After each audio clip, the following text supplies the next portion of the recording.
सिक्किम आज डे 2 मा चाहिँ हामी मार्तममा आइसकेका छौँ। मार्तमको यो फर्स्ट इन्टरनेसनल एग्रो टुरिज्म फेस्टिभलको सेकेन्ड डे मार्तममा रहेको तपाईँले देख्न सक्नुहुन्छ ब्याकग्राउन्डमा स्टल छ।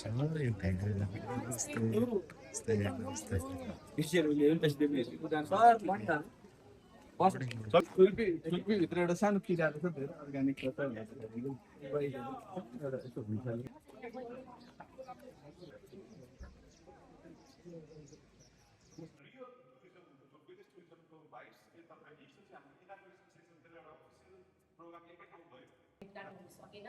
आई होप तपाईँहरू जहाँ जहाँ आउनुभयो जता बस्नुभयो तपाईँहरू कम्फर्टेबली बस्नुभयो होला भन्ने जहाँसम्म हामी चाहिँ धनकुटा नेपाल धनकुटाबाट हो हजुर।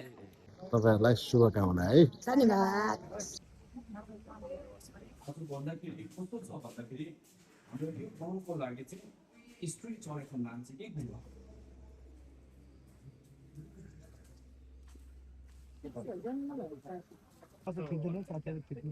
मेरो पाकै छ आकाशले बाटो जस्तै हो सजिलो भए तापनि यात्रालाई एडभेन्चरियस बनाउँदै भइरहेको छ। देख्दै गरेको झरनामा पुग्नुपर्ने हो आजको हाम्रो हाइकिङ। यस हामी त्यही ठाउँमा जाँदैछौँ। कस्तो दामी सिन है। हो नि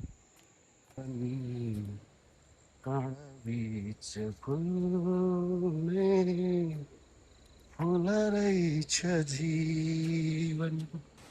हामी आयौँ झरनामा आयौँ हामी है। कहिले त्यसो भयो योभन्दा तल जाने ठाउँ छ कि छैन? छ। Wow so nice.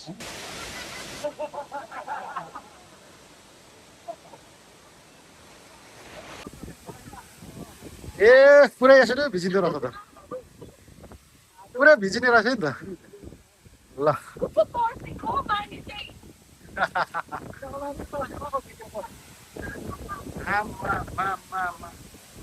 एकदमै भिडमै आइसकेका छौँ। Can see here.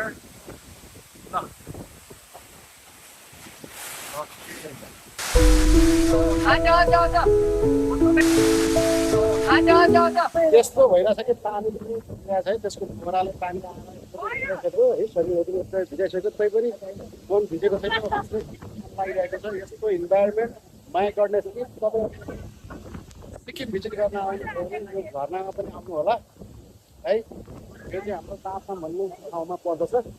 सो सबैलाई हर्टली वेलकम छ। यहाँ मैले मोबाइल भिजाइ भिडियो बनाएको छु है। लाइक सेयर सब्सक्राइब गर्नु पर्छ होला है। Thank you so much.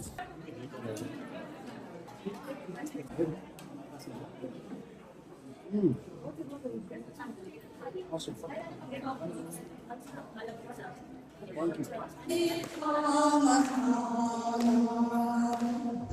you.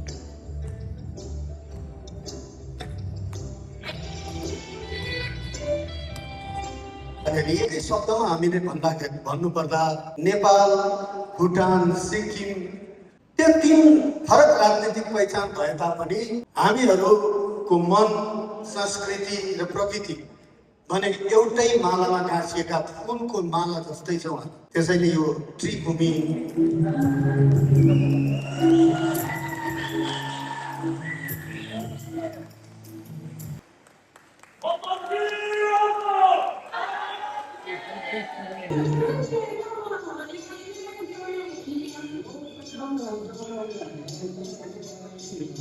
Article 371F के माध्यम में सिक्किम भारत देश में विलय हुआ है। सो इसका कहने का मतलब ये है कि सिक्किम का जितना भी ओल्ड लॉज है, जैसे अरुणाचल में देखा जाए तो अपना अपना ट्राइबल और कम्युनिटी लॉज होगा, कम्युनिटी लैंड होगा, सिक्किम का भी ऐसा ओल्ड लॉज है। सो ओल्ड लॉज जितना भी है वो सिक्किम का सुरक्षित है। तो उसी आधार पे सिक्किम भारत में विलय हुए 1975 में।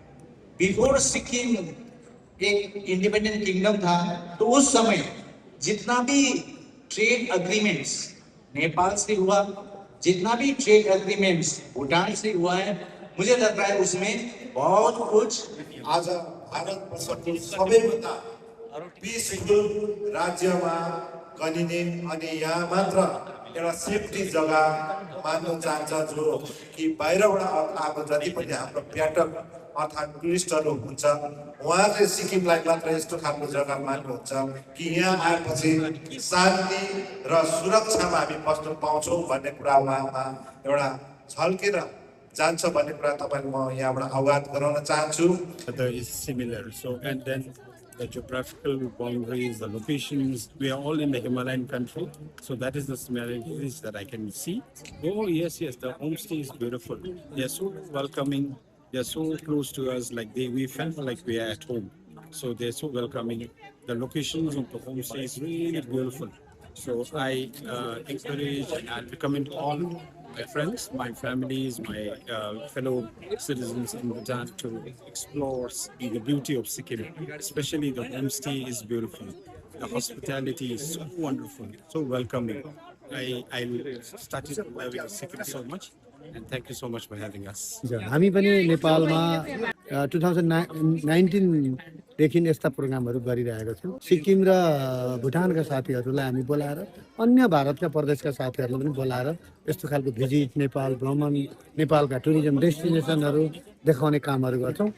यो भुटानका नेपाल र सिक्किम यो भूगोल एउटै छ, हामी चाहिँ संस्कृति एउटै छ हैन, कल्चरहरू एउटै छ, परिवेश एउटै छ र हाम्रो राजनीतिक सिमाना नभएको भए हामी चाहिँ एउटै फुलको माला जस्तो हुन्थ्यौँ क्या यो तीनवटा देश। त्यसकारण यो कल्चर सबै नेचर मिल्ने भएकोले हामीले यो ठाउँमा आएर धेरै कुरा सिक्दैछौँ, यहाँ गर्ने यहाँका आतिथ्यका कुराहरू।